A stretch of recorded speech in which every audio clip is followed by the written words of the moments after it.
Karnataka will have a state education policy. There will be no Nagpur education policy. Karnataka के deputy CM DK Shivakumar ने शिक्षा नीति को लेकर सरकार का साफ पक्ष रख दिया है। पत्रकारों ने जब डीके शिव कुमार से पूछा कि क्या राज्य में नई शिक्षा नीति लागू की जाएगी, तो उन्होंने साफ शब्दों में कह दिया कि हम घोषणा पत्र लेकर आए हैं। कर्नाटक में राज्य शिक्षा नीति होगी, नागपुर शिक्षा नीति नहीं होगी। Education policy will be implemented. New education policy will be. See, we have come out with a manifesto.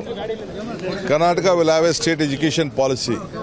There will be no Nagpur education policy. We will discuss in length, breadth. We will come out. Karnataka is committed. Whatever the policy we had all these days had made Karnataka, the country, very sound education. Karnataka विधानसभा चुनाव से पहले ही कांग्रेस का घोषणा पत्र जारी किया गया था। इसमें राष्ट्रीय सुरक्षा नीति यानी एनईपी को खत्म करने का वादा किया गया था। अब जब राज्य में कांग्रेस की सरकार बन चुकी है, तो फिर शिक्षा जगत का ध्यान इस वादे की ओर चला गया।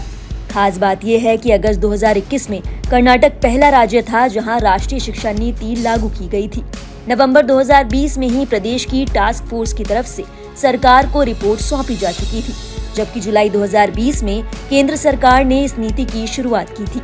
लेकिन अब डीके शिव कुमार और सिद्धार्थ मैया की सरकार ने नई शिक्षा नीति को साइड कर साफ कह दिया है कि कर्नाटक की अपनी शिक्षा नीति होगी। कर्नाटक के नए प्राथमिक और माध्यमिक शिक्षा मंत्री मधु बंगारप्पा ने मंगलवार को संकेत दिए हैं कि छात्रों के हित में आने वाले दिनों में स्कूली पाठ्य पुस्तकों में संशोधन किया जा सकता है। हालांकि उन्होंने हिजाब पर पाबंदी हटाने को लेकर टिप्पणी करने से इनकार कर दिया और कहा कि ये मामला अदालत में है। उन्होंने लोगों से राष्ट्रीय शिक्षा नीति को रद्द करने की सरकार की योजना पर जवाब का इंतजार करने के लिए कहा है।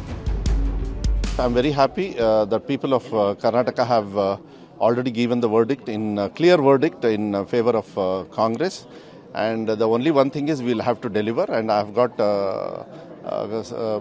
I'm very confident that under the leadership of Mr. Siddaramaiah ji and DK Shiv Kumar ji and the entire cabinet and all the legislatures, we are going to deliver what we have promised, and the same thing should happen across the country also. It is good for our nation also in upliftment of our constitution under the what Baba Sahib Ambedkar ji has given, and which is very, very much important in terms of democratical livelihood in our country.